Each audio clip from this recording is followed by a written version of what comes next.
যে উৎসবের পেছনে যাত্রা লেখা থাকে ভগবান সেই সময় মন্দিরে থাকে না। যেমন দোল যাত্রা, ভগবান মন্দিরে থাকে, জোরে বলুন।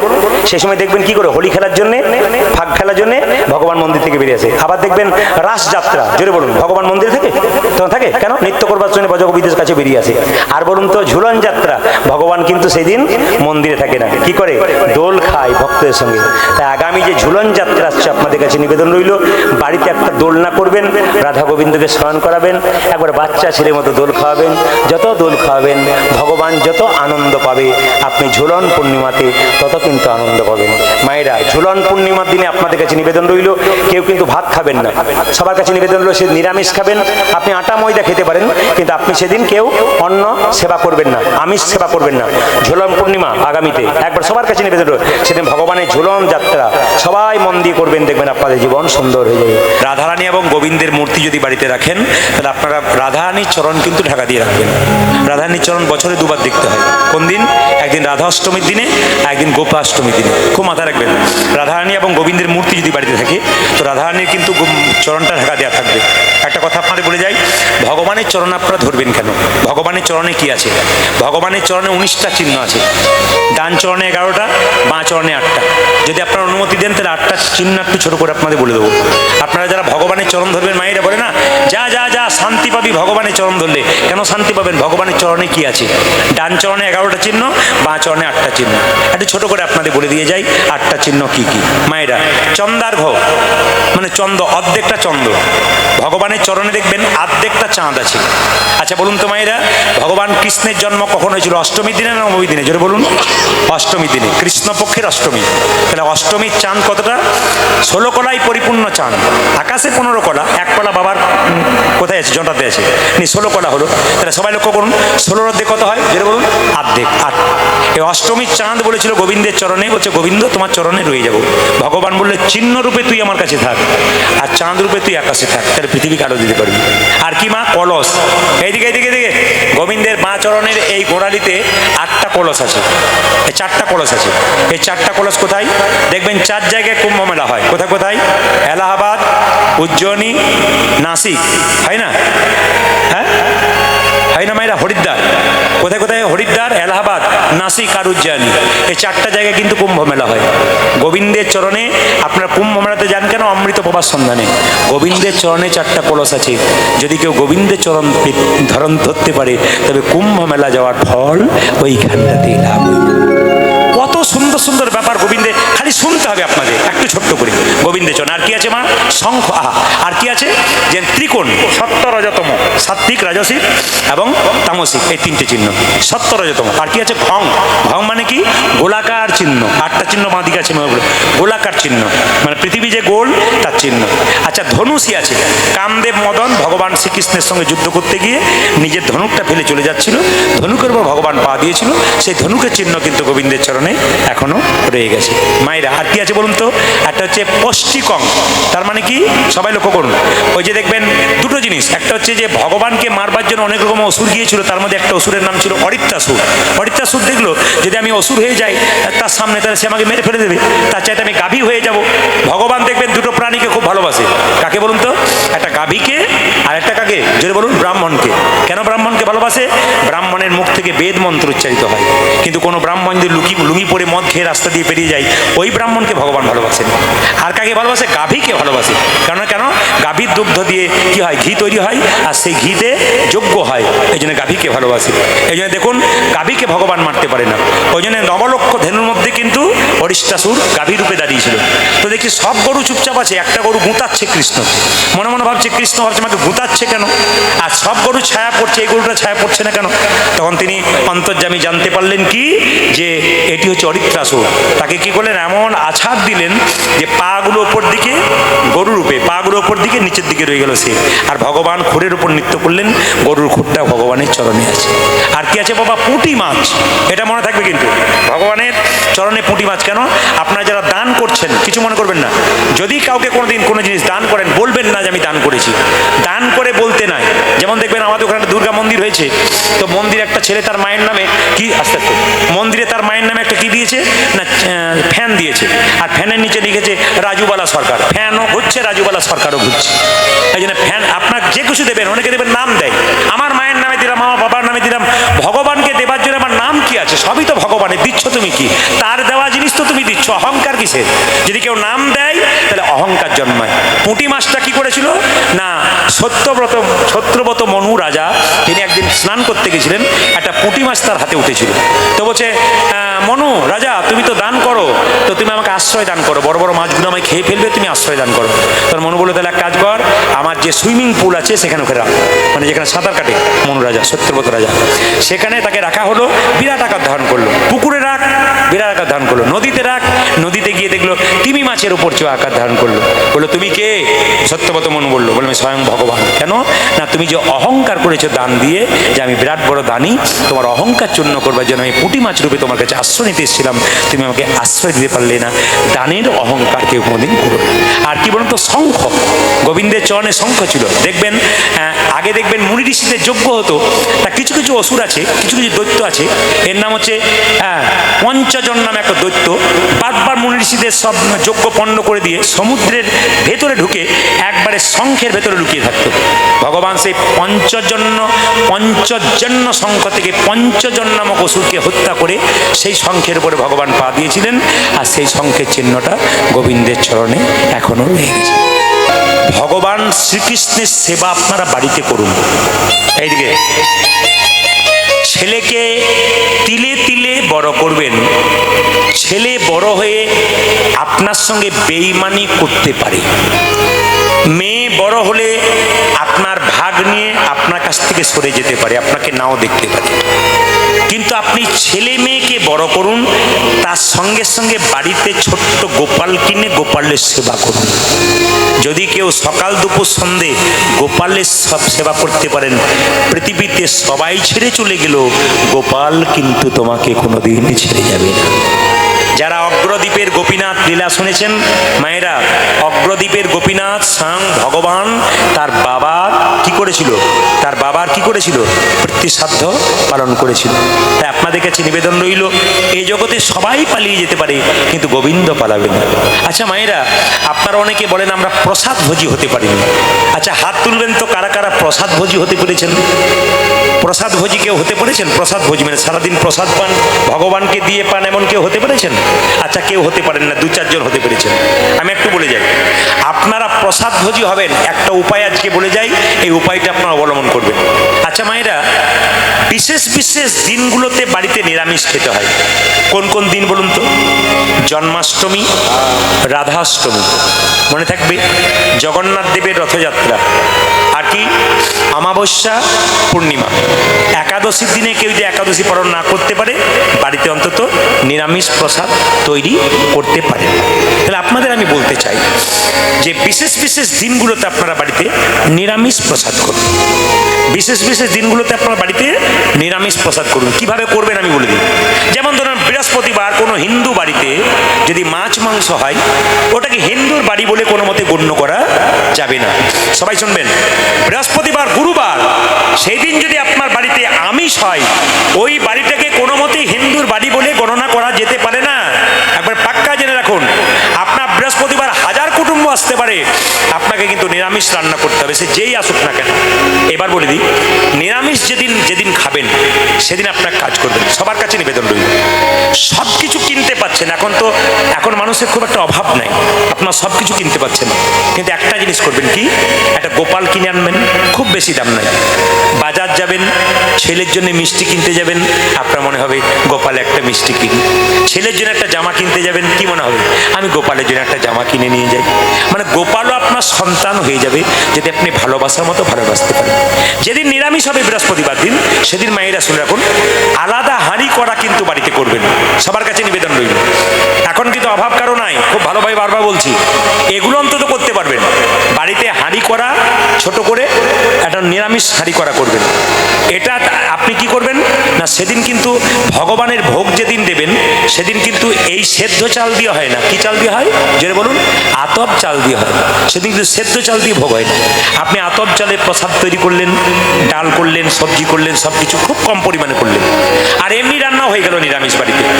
ওই প্রসাদটা সকালের পাতাতে, সবার পাতাতে একটু একটু করে দিলেন, দিয়ে একটা করে তুলসী পাতা দিলেন।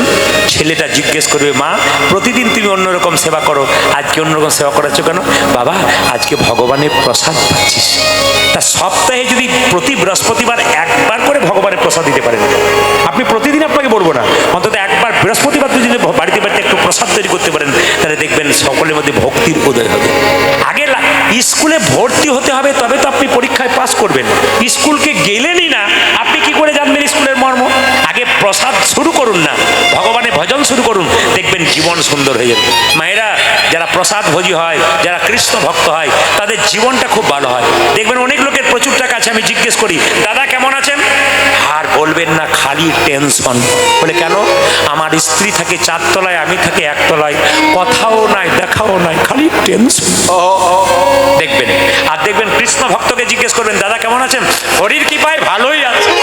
দেখবেন যারা দেখবেন কৃষ্ণ ভক্ত হয়, কেমন আছো গো? এই গোবিন্দের কৃপায় ভালোই আছি গো। মানে কি? ভগবানের কৃপাতে দেখবেন ভালোই থাকা যায়, যদি ভগবানের উপর ভরসা করা যায়। এই দিকে তাকাবেন। আমি আপনাদের বলতে চাই, বাড়িতে যদি আত্মীয় আসে, আর যদি বাজার থেকে আপনি মাছ মাংস কিনে আনেন, আত্মীয় মানে অতিথি, অতিথি দেবো ভব, অতিথি নারায়ণ। এখন যদি আপনার আত্মীয়ের জন্য যদি মাছ মাংস ডিম এনে দেন, তাহলে অতিথি নারায়ণ না অতিথি অসুর? জোরে বলুন, কোনটা? অতিথি অসুর না অতিথি নারায়ণ? সেদিন অতিথি অসুর হয়ে গেল। হ্যাঁ, অতিথিকেও এমন হতে হবে যে অন্তত নিরামিষ ভোজী হতে হবে না।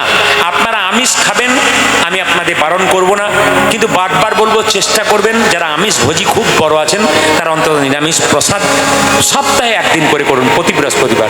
শ্রাবণ মাসটি 12টা মাসের মধ্যে কয়েকটা মাস খুব বিখ্যাত। বৈশাখ মাস, মাঘ মাস, কার্তিক মাস। শ্রাবণ মাসটাও কিন্তু বিখ্যাত। কেন? ওটা বাবার মাস, বাবা ভোলার মাস। মায়েরা, শ্রাবণ মাসে যতগুলো সোমবার পাবেন, বাড়ির বাচ্চা থেকে বয়স্ক বাবা থেকে বাড়ির যুবক থেকে যুবতী থেকে সবাই যেন শিবলিঙ্গে জল দিতে পারেন। 12 জন বৈষ্ণবের মধ্যে প্রধান বৈষ্ণব হচ্ছে বাবা ভোলানাথ। বৈষ্ণবের কৃপা ছাড়া গোবিন্দ পাওয়া যায় না। এই জন্য খুব দামি কথাগুলো আপনারা যারা পুরুষ মানুষরা কীর্তন শুনতে এসছেন, আপনার স্ত্রীকে বাড়িতে গিয়ে বলতে পারবেন এই সুন্দর সুন্দর কথাগুলো। মায়েরা, শিবলিঙ্গ বাড়িতে রাখবেন, কিন্তু একটা শিবলিঙ্গ রাখবেন, 2টো শিবলিঙ্গ রাখবেন না। খুব সুন্দর ভালো করে। যার বাড়িতে 2টো শিবলিঙ্গ আছে, মহা অন্যায়, শাস্ত্র বলছে 1টি করে শিবলিঙ্গ থাকবে। মন্দিরে শিবলিঙ্গের উচ্চতা যা হবে হবে, কিন্তু বাড়িতে শিবলিঙ্গের উচ্চতা হবে 1 মুষ্টি। মানে এইদিকে তাকান, এই বুড়ো আঙুলটা দেখতে পাচ্ছেন, এতটা, এর থেকে একটু ছোট বড় হতে পারে, অসুবিধা নেই, কিন্তু এইরকম সাইজের শিবলিঙ্গ বাড়িতে হতে পারে। সাদা পাথরের শিবলিঙ্গ বাড়িতে থাকবে না। কেন? ওটা বৈরাগ্যের প্রতীক। প্রশ্ন করে রাখতে পারেন, আপনার সংসারী মানুষ, আপনার অবশ্যই কালো পাথরের যে শিবলিঙ্গ সেটি রাখবেন। শিবলিঙ্গের মুখ কোন দিকে রাখা যায়? বিশেষ করে ঈশান কোণে, উত্তর পূর্ব দিকে। উত্তর পূর্ব দিকে শিবলিঙ্গের মুখ রাখা সবচাইতে বেস্ট। এবার বলে রাখি, শিবলিঙ্গে যখন জল ঢালবেন, শিবলিঙ্গের নিচে কিন্তু একটা পাত্র দেবেন, পিতলের থালা অথবা আপনি পাথরের থালা দেবেন। সবসময় যেন থালার মধ্যে জলটা থাকে, মানে সোমবার যেন সারাটা দিন বাবা শিব যেন জলে একটু ডুবে থাকে। বাবার কৃপা কিন্তু পাওয়া যাবে। শুধু বাবাকে আপনাকে জল ঢাললে হবে না, বাবার গোটা পরিবারকে সেদিন পুজো করতে হবে। বাবার পরিবারে কে কে আছে?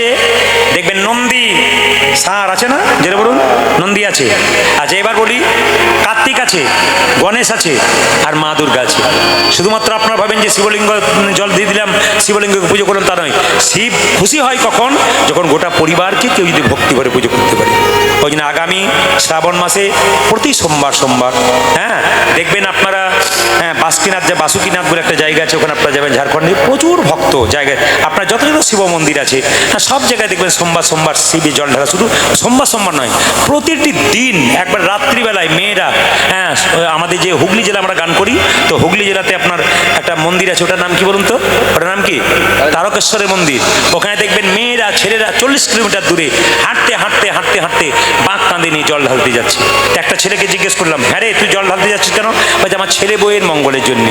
আচ্ছা, তোর বাবা বাড়িতে আছে? বলে হ্যাঁ আছে। বলে বাবা কি করে? বলে মাঠে চাষবাস করে। বাবা যখন গরমের রোদ্রে বাড়ি এসছে, একটু জল টল দিয়েছিলি তো? বলছে দিই নাই। তাহলে তো শিবলিঙ্গে জল দেওয়া বেকার হয়ে গেল। বাবাকে মাকে একটু জল দিবি না, শিবলিঙ্গে দিবি, শিব কিন্তু নেবে না। ওই জন্য বারবার বলছে আগে বাবা মাকে দিতে হবে, তারপর শিবলিঙ্গে। এগুলো ছেলেদেরকে শিক্ষা দিন, এগুলোকে জানান, এগুলোকে এনে বা আসরে বসান বাচ্চাগুলোকে, এগুলো শিখুক, এদের ভেতরে ঢুকুক, দেখবেন আপনাদের লাভ আছে। এদের কানে যেগুলো ঢোকাতে পারেন না ভালো ভালো কথা, দেখবেন জীবন সুন্দর হবে। বাবা মা প্রথম গুরু, বাবা মাকে সেবা করতে হবে, একবারে পাক্কা, খুব মাথায় রাখবেন। আর একটা কথা আপনাদের বলে যাবেন, শিবলিঙ্গে যখন জল ঢালবেন তখন মাথায় রাখবেন বেলপাতা আপনারা কটা দেবেন। বেলপাতা আপনি যাই দেবেন, বাবা অল্পতে সন্তুষ্ট হয়ে যেন, বাবার নাম আশুতোষ, না থাকলে আপনি ভাঙা দেবেন, ছেঁড়া দেবেন, কোনো অসুবিধা নাই। পারলে সবসময় বিজোড় দেবেন। যদি বেলপাতা আপনার এলাকাতে অ্যাভেলেবল থাকে তাহলে আপনি বেলপাতা পারলে কটা দেবেন, বিজোড় দেবেন।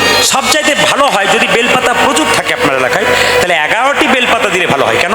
বাবার আরেক নাম রুদ্রদেব, সংখ্যায় রুদ্রকে 11 বলা হয়। ওই জন্য 11টা বেলপাতা দিলে বাবা কিন্তু আরো খুশি হয়। কিন্তু যদি কারো না থাকে, অল্পতেই তিনি সন্তুষ্ট, ওই জন্য তার নাম আশুতোষ। এটা কিন্তু বলা আছে, বিধান দেওয়া আছে। তাই আপনাদের সামনে নিবেদন রইল, সোমবার দিন বেলপাতা তুলতে পাবেন না, খুব মাথায় রাখবেন। সোমবার দিন কিন্তু বেলপাতা তুলতে পারবেন না, আগের দিন তুলে রাখবেন, জলে ভিজিয়ে রাখবেন, তারপর দিন আপনি বেলপাতা অবশ্যই বাবার শিবলিঙ্গে দেবেন। শিবলিঙ্গ পরিক্রমা কবার করতে হয়? ভগবানের মন্দির পরিক্রমা করতে 4 বার, তুলসী মন্দির পরিক্রমা করলে 4 বার, ভগবানের মন্দির 4 বার, কিন্তু দেবদেবীর মন্দির কবার? 3 বার। কিন্তু শিবলিঙ্গ কবার? হাফ বার। ধরুন এটা শিবলিঙ্গ, এই অভিষেকের জলটা এদিকে যাচ্ছে, আপনি এখান থেকে এতটা এলেন, এখান থেকে এতটা এলেন, পেরিয়ে গেলেন। যদি আপনি পেরিয়ে গেলেন তাহলে কিন্তু আপনার পরিপূর্ণ হয়ে গেল, তাহলে হবে না। হাফ বার, অর্ধেক, এতটা আসবেন, আবার এখান থেকে এতটা, আবার এখান থেকে এতটা, এখান থেকে এতটা, হাফ বার, পেরিয়ে যাবেন না। অভিষেকের জল কোনো মতেই পেরিয়ে যাবেন না। সবচাইতে ভালো হয় যদি বাবাকে পঞ্চামৃতে সব মানে স্নান করা যায়। হ্যাঁ, না পারলে দুধ দিয়ে করাবেন, না পারলে গঙ্গা জল দিয়ে করাবেন, না পারলে আপনি হ্যান্ড পাম্পের জল দেবেন, তবু আচ্ছা, বাবা অল্পতেই খুশি। দিতে পারলে ভালো, না দিতে পারলে কোনো অসুবিধা নেই, তবে দুধ আপনি সামান্য করে দেবেন, আপনার যেমন ক্ষমতা সেরকম দেবেন।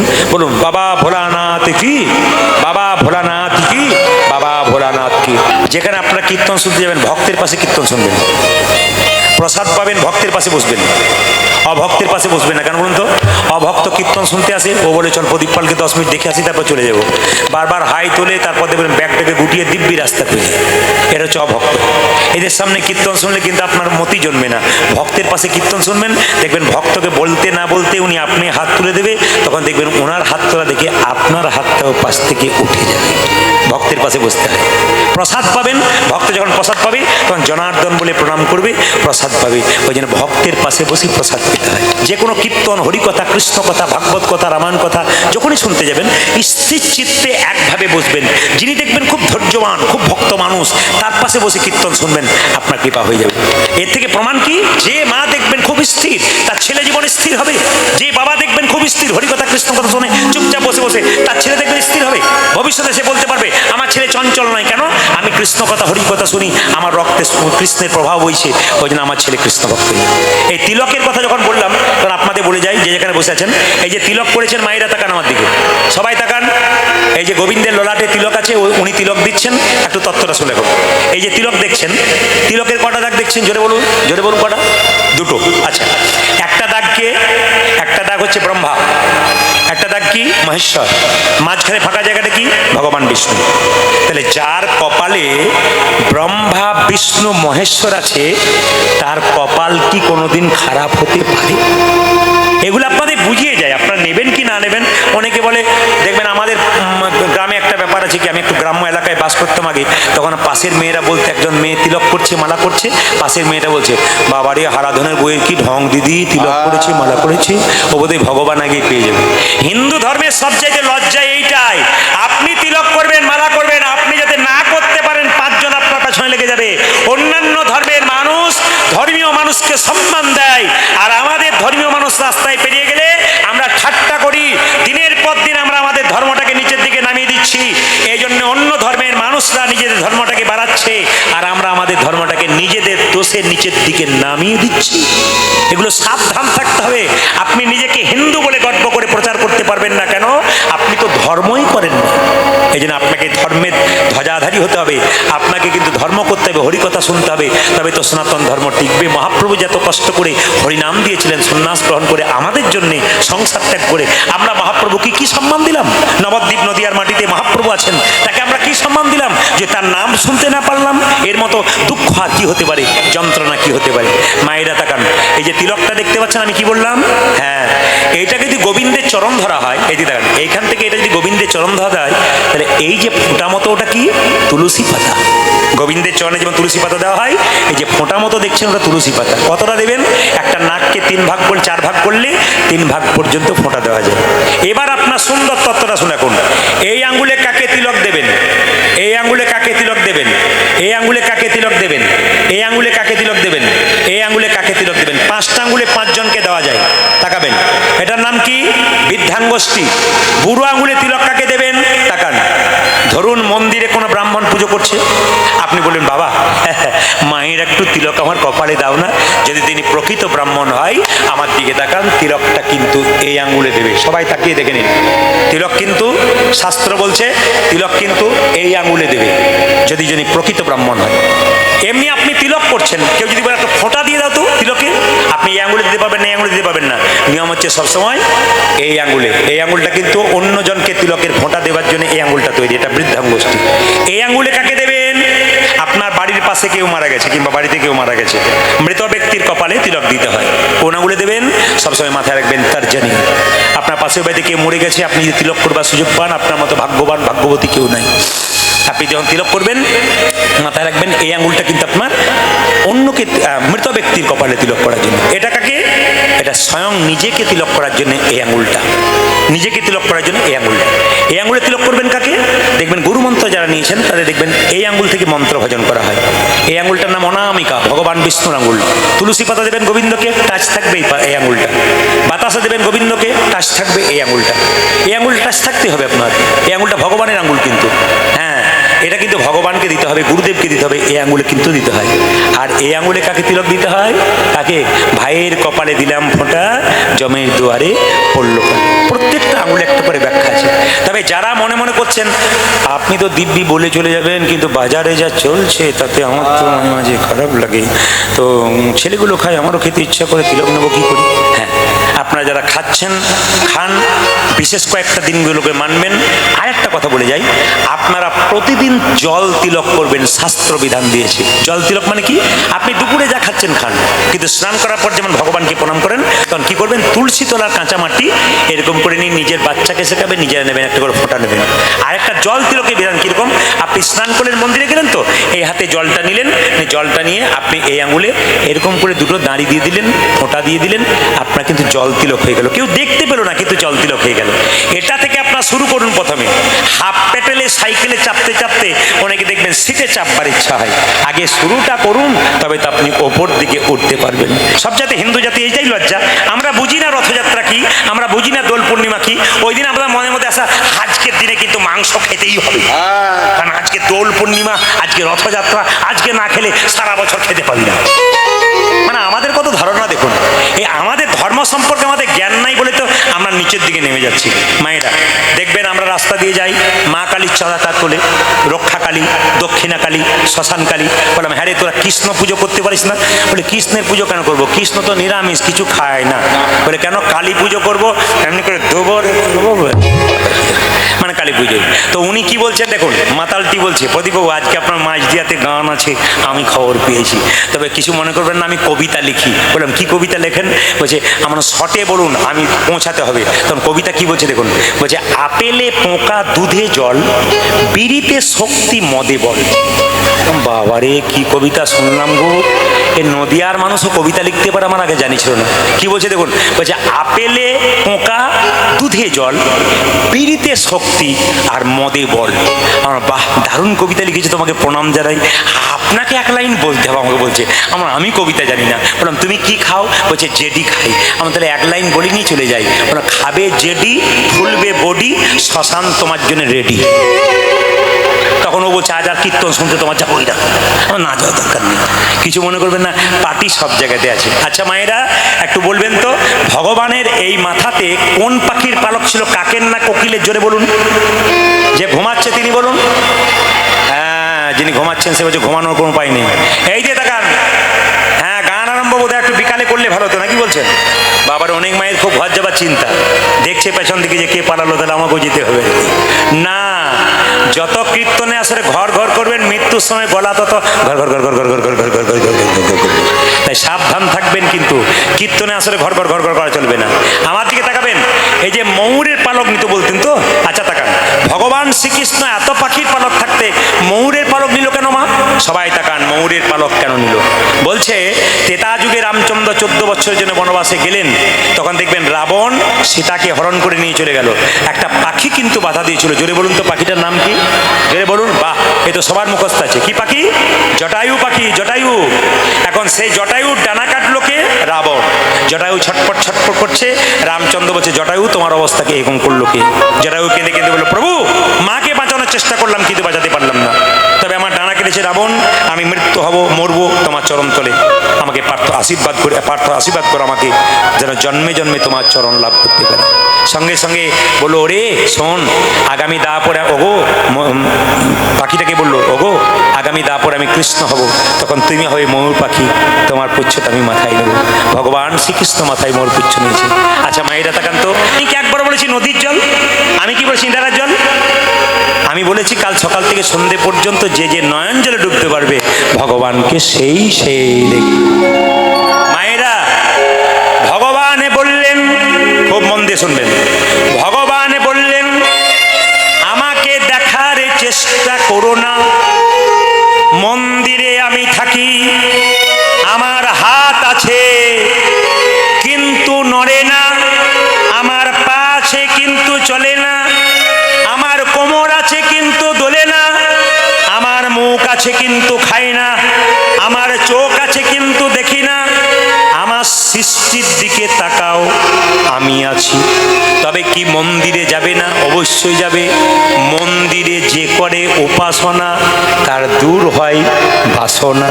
মায়েরা, ভগবান বললেন আমার সৃষ্টির দিকে তাকাও, ছোট ছোট গাছ তার বড় বড় ফল, আর বড় বড় গাছ তার ছোট ছোট ফল। আপনাদের বাঁ দিকেই রয়েছে, আমার বাঁ দিকে কি গাছ এটা? যেটা বলুন, চাল কুমড়ো। কুমড়ো। আচ্ছা মায়েরা, কুমড়ো লতা গাছ, এত বড় ফল। একটা বট গাছ, তার ফলের ওজন কত? জোরে বলুন। 5 গ্রাম 10 গ্রাম। তাহলে এত বড় বট গাছ, তার ফলের ওজন ছোট হলো, আর কুমড়ো ফলটা বড় হলো কেন? বট গাছের ফল যদি হতো হিসাব মতো 2 কুইন্টাল 4 কুইন্টাল, ভগবান বলল বটের ফল যদি এত বড় দিতাম, গ্রীষ্মকালে আমার ভক্তরা বটের ছায়ায় বসে আমার গুণগান করত। কিন্তু যদি বটের ফলটা এত বড় দিই, কেউ বসবে না, আমার নামও করবে না, তাই বটের ফলটা ছোট করে দিলাম। একজন রাখাল বালক গরু চড়াতে গিয়ে বট গাছের উপরে বসে মনে মনে ভাবছে ভগবানের কোনো বিচার নাই, এত বড় গাছ আর এইটুকু ফল। বলতে বলতে একটা ফল নাকের চমকে উঠেছে, মনে মনে ভাবছে ভাগ্যে ফলটা আমার বড় হয় নাই, নালে আমার নাক মুখ চোখ সব ভেঙে যেত। আচ্ছা কিছু মনে করবেন না, কুমড়ো ফলটা আপনাদের নদিয়াতে হয় না অন্য জেলাতে হয়? দেখবেন কীর্তনিয়ারা বাড়িতে দেখবেন ভালো ভালো খাবার খায়, আর কীর্তনিয়াদের সেবাতে দেখবেন কিছু থাক আর না থাক কুমড়োর তরকারি কিন্তু থাকে। আপনাদেরও থাকে নাকি? আপনাদেরও থাকে নাকি? হ্যাঁ, একটু বলে দিই আপনাদের কিছু। না না, আমি যেখানে যাই কুমড়ো অন্তত পাই না। কেন বলুন তো? ভালো বাসা, ভালো সেবা, ভালো কিছু এসব করে। কিন্তু ওনাকে আমার প্রথম থেকে ছোট থেকে অভ্যাস আছে, তো ওনাকে আমার বারবার টান হয়। বাজার গেলে কিন্তু আমি যতই সবজি কিনি না কেন, আমার মনে হয় ওনাকে একবার দেখবো। কেন? কীর্তন শেখা শুরু থেকে পেয়েছি আর কি বিভিন্ন জেলাতে। আচ্ছা মায়েরা, কুমড়ো ফলটা কেন কীর্তনিয়া সেবায় লাগে? একদিন কুমড়ো ফলটা গাছটা লতা হয়ে পড়ে আছে, মহাপ্রভু নাচতে নাচতে চলে যাচ্ছে, কুমড়ো গাছটা লতা হয়ে মহাপ্রভু চরণটাকে ধরে বলছে, হে প্রভু সব ফল তোমার সেবায় লাগলো, আর আমি কেন তোমার সেবায় লাগলো না? বলছে কুমড়ো কাঁদিস না, আমার সেবায় লাগলে না তো কি হবে? যেখানে কীর্তন হবে সেখানে মূল গায়নদের সেবাতে লেগে যাবে, ওই জন্য লেগে যায়, ওই জন্য আমাদের সেবায় লেগে যায়। ওই যে দুপুরবেলায় খেয়ে যখন আমরা দুপুরবেলায় শুতে যাই বাসাতে, তখন বাড়ি থেকে ফোন আসে, কি কি সেবা হলো? বলে এই হলো, সেই হলো, ওই হলো। ওপাশ থেকে বলা আছে নাম করবে না, উনি কমিটি ছেলে বসে আছে, কীর্তন যারা করেছে তারা আমার সামনে বসে আছে দুপুরবেলা, কে ওখান থেকে ফোন করে বাড়ি থেকে, উনি ছিলেন? বলে উনি তো সব জায়গাতেই আছে। উনি ছিলেন মানে কুমড়োর কথা বলছে, আর যিনি আমার সামনে বসেছে, ও বৌদি উনি তাহলে আমাদের কথা বলছে। হ্যাঁ তোমার কথাই বলছে, ওই যে কুমড়োর কথা বলছে বুঝতেই পারছি না, কিছু মনে করবেন না। ওটা আগে হতো, এখন আর দেয় না। এখানে কিন্তু এখনো এখানে এখনো পাই নাই, তবে রাত্রে কিন্তু খুব জবরদস্ত করে পাবো। দুপুর রাতে দেখে সেই বুঝতে পেরেছি কাটাকাটি চলছে, ইনি সব জায়গাতেই আছেন। কি কেউ থাকার না থাক না, ও খাওয়া খুব ভালো, হজম টজম হয়, মহাপ্রভুর কৃপা আছে, কিছু মনে করবেন না। তবে গরমে একটু সাবধান করে নিতাই গৌর। সবাই বলুন, রাধা রানী কি, শ্যাম সুন্দর কি, মদন মোহন কি। ভগবান বললো আমার সৃষ্টির দিকে তাকিয়ে দেখো, ছোট্ট জোনাকি পোকা দেখতে তারে কালো, ছোট জনকে বোকা দেখতে তারে কালো।